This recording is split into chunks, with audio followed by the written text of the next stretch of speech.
नमस्कार मित्रांनो, welcome to MPSC point.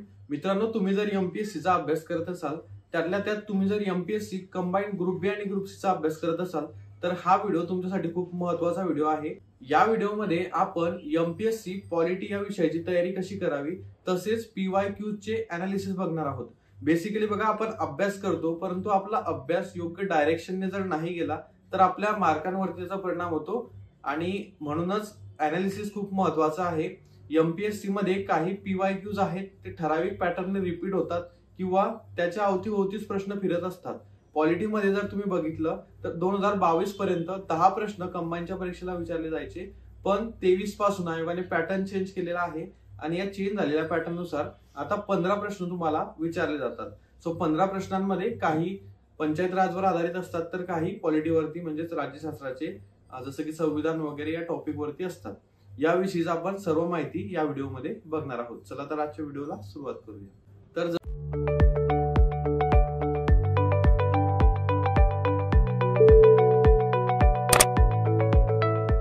जसं मी तुम्हाला काही महत्त्वाची माहिती सांगितली की पॅटर्न नेमका काय झालेला आहे.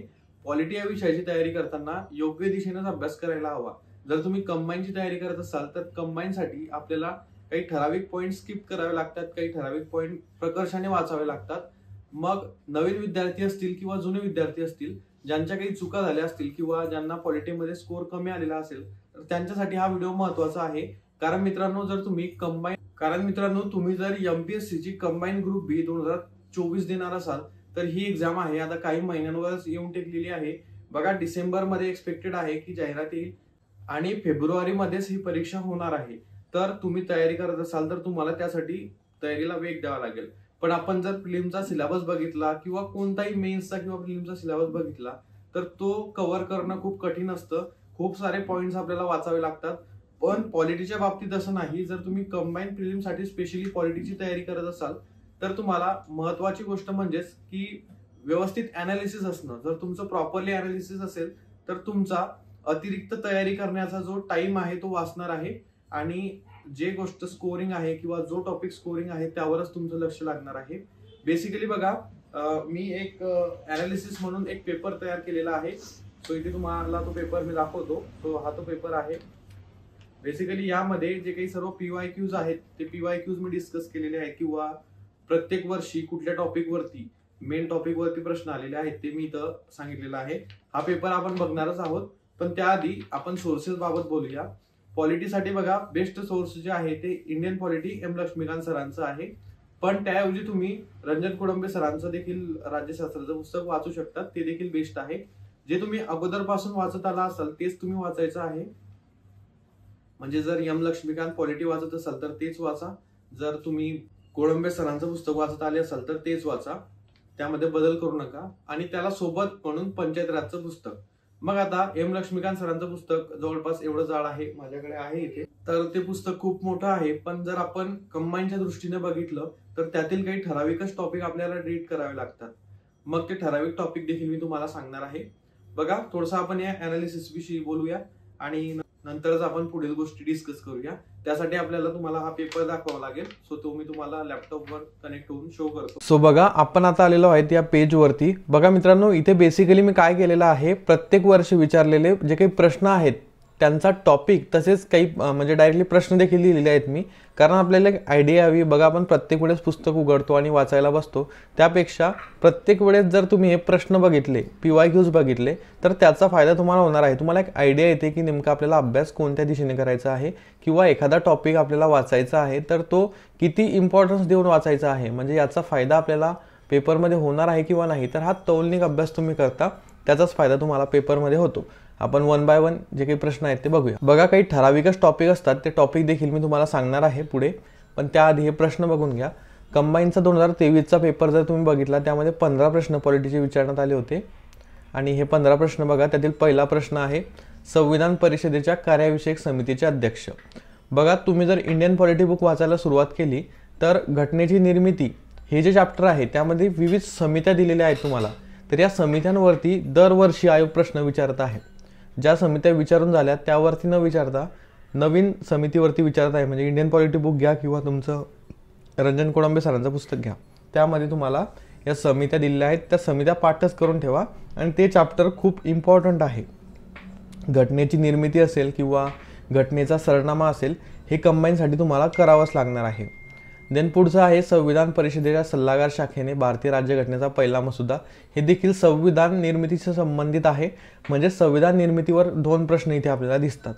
देन मार्गदर्शक तत्वे कलमानुसार क्रम आपल्याला विचारला होता, म्हणजे संविधानातील जे मार्गदर्शक तत्वे आहे त्याचं जे चॅप्टर आहे ते तुम्हाला सर्व इन डिटेल करायचं आहे. म्हणजे बेसिकली काय विचारतात बघा, मार्गदर्शक तत्वांमध्ये जे काही कलम आहेत बघा, त्या कलमांचा क्रम विचारतात, जसं की इथे विचारलेलं आहे.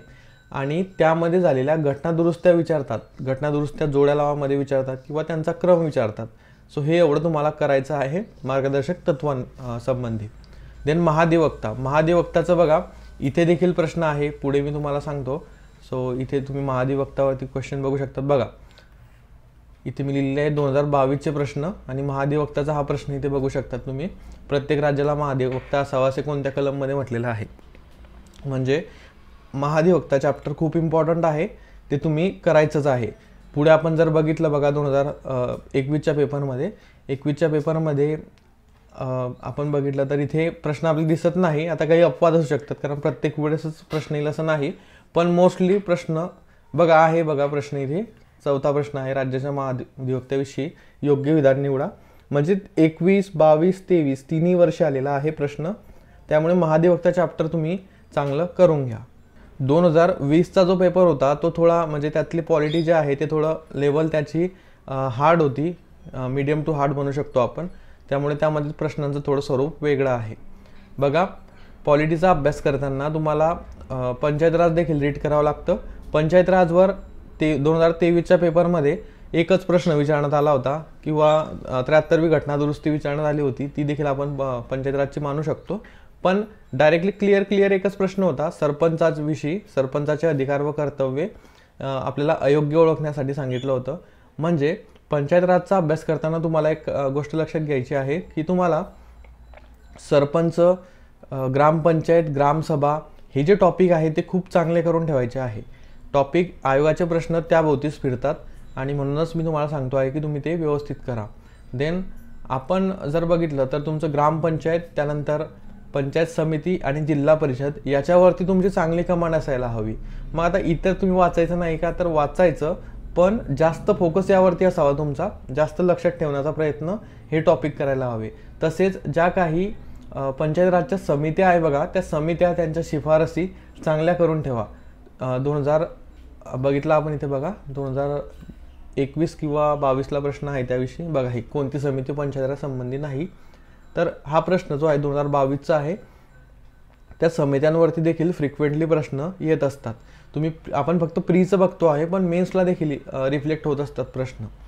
देन उच्च न्यायालय. आता बघा सर्वोच्च न्यायालयावरती तुम्हाला कंबाईनमध्ये प्रश्न दिसणार नाही, पण उच्च न्यायालय प्रत्येक वर्षी प्रश्न आहे, म्हणून उच्च न्यायालय चांगला करून ठेवा. काय करायचं बघा, जे केंद्राचे टॉपिक आहेत, म्हणजे तुमचं राष्ट्रपती झालं, पंतप्रधान झालं, तुमचं लोकसभा राज्यसभा झालं, त्यापेक्षा तुम्ही जास्त महत्त्व राज्यातील टॉपिकला द्यायचं आहे. म्हणजे तुमचा मुख्यमंत्री, राज्यपाल, महाधिवक्ता. देन पुढे बघितलं आपण तर तुमचं उच्च न्यायालय, त्यानंतर राज्याशी संबंधित जे काही टॉपिक आहे किंवा जे काही चॅप्टर आहेत ते तुम्ही चांगले करायचे आहे. त्यामुळे तुमचा नक्कीच फायदा होणार आहे, तुमचा वेळ देखील वाचेल. कारण जर तुम्ही बघितलं तर राष्ट्रपतीवर कंबाईनमध्ये प्रश्नच नाही, त्यानंतर संसदवरती प्रश्नच नाही.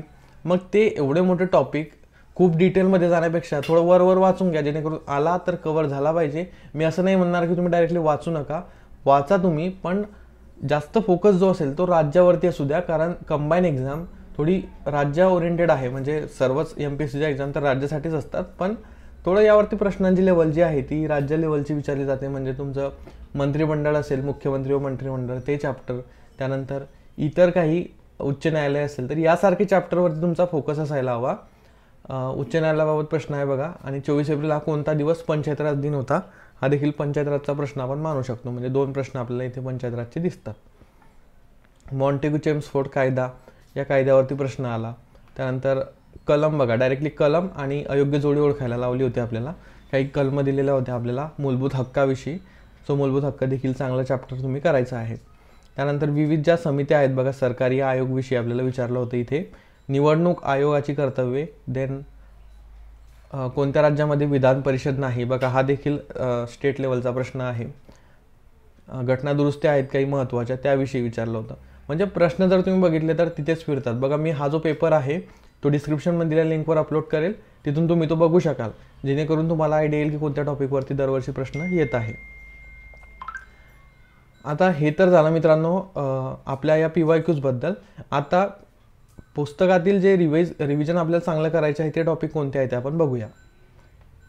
बघा पॉलिटी तुम्ही एक वेळा रीड केल्यानंतर किंवा 2 वेळा रीड केल्यानंतर जेव्हा तुम्ही लास्टला रिव्हिजन कराल तर रिव्हिजनच्या वेळेस हे टॉपिक मित्रांनो नक्की वाचा. यामध्ये कोणकोणते आहेत बघा, घटना निर्मिती, घटनेची वैशिष्ट्ये, देन घटनेची म्हणजे सरनामा किंवा प्रस्तावना, मूलभूत हक्क किंवा कर्तव्ये, मार्गदर्शक तत्वे, राष्ट्रपती किंवा राज्यपाल, मुख्यमंत्री, मंत्रिमंडळ. या सर्व कलम ज्या आहेत त्या खूप इम्पॉर्टंट आहेत, पाठ करून ठेवा. डायरेक्टली मी म्हणेल पाठच करा. हे जे टॉपिक आहे ते सर्व पाठ करा. तुमचे 15 पैकी 13 मार्क्स नक्की तुम्हाला येतील. आणि जर तुमचा अभ्यास चांगला असेल तर 15 पैकी 15 देखील तुम्ही घेऊ शकतात, नक्की घेऊ शकतात. जर एवढंच चांगलं केलं तरी देखील तुम्हाला 12-13 मार्क्स खूप इझिली मिळून जातील. राज्य विधिमंडळ, उच्च न्यायालय, ग्रामीण स्थानिक शासन. मग यामध्ये मी तुम्हाला सांगितलं की ग्रामपंचायत, पंचायत समिती आणि जिल्हा परिषद. अशा प्रकारे हे आहे मित्रांनो. तुम्हाला हे टॉपिक व्यवस्थित करायचे आहे. आणि मी जे सांगितलं की PYQs बघा, PYQs बघितल्यानंतर तुम्हाला आयडिया येईल प्रश्न कुठपर्यंत जात आहे, म्हणजे प्रश्नांची लेवल कुठपर्यंत आहे आणि कोणते टॉपिक जास्त महत्त्वाचे आहेत. सो हाच या व्हिडिओचा मेन उद्देश होता.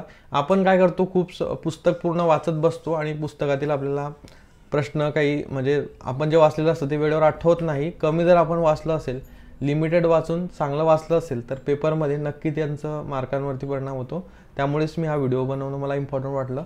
कारण मित्रांनो मी देखील खूप वेळा अनुभव घेतलेला आहे की आपण एक्स्ट्राचं वाचत बसतो आणि जे काही इझी क्वेश्चन असतात ते इझी क्वेश्चन आपले चुकतात. सो या व्हिडिओच्या माध्यमातून तुम्हाला हीच माहिती द्यायची होती. तुम्हाला व्हिडिओ कसा वाटला नक्की कमेंटमध्ये सांगा.